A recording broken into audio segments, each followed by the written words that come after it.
மாட்டீங்களா? போய் தொலைய மாட்டீங்களா? சரி சரி வாங்கத்தா. ஏன்னா என்னடா ஆச்சு வீட்டுல? ஏன் கத்திட்டு இருக்கீங்க?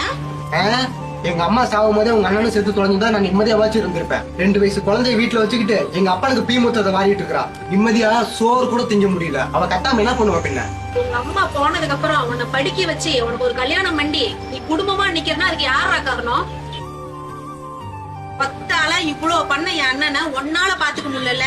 நவுரா, நான் பாத்துக்கிறேன் என் அண்ணனை. அத்தை, அத்தை. என்னங்க ஆச்சு? எதுக்கு கத்திட்டு இருக்கீங்க? எந்திரிங்க ஃபர்ஸ்ட். ஆச்சி, எங்க அப்பா என்ன?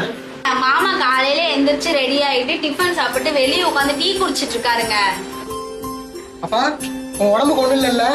நல்லா தானே இருக்கீங்க? எனக்கு என்னப்பா குறைச்சல? நீங்க என்ன ராஜா மாதிரி பாத்துக்கிறப்பா. அக்கா மாதிரி மருமக இருக்கு. இதோட எனக்கு என்னப்பா குறை? நீங்க 2 பேரும் என்ன நல்லா தப்பா வச்சிருக்கீங்க. என் மனசுல தப்பு தப்பான எண்ணம்லாம் தோணுதுப்பா. அப்படிலாம் உங்களை விட மாட்டோம்ப்பா.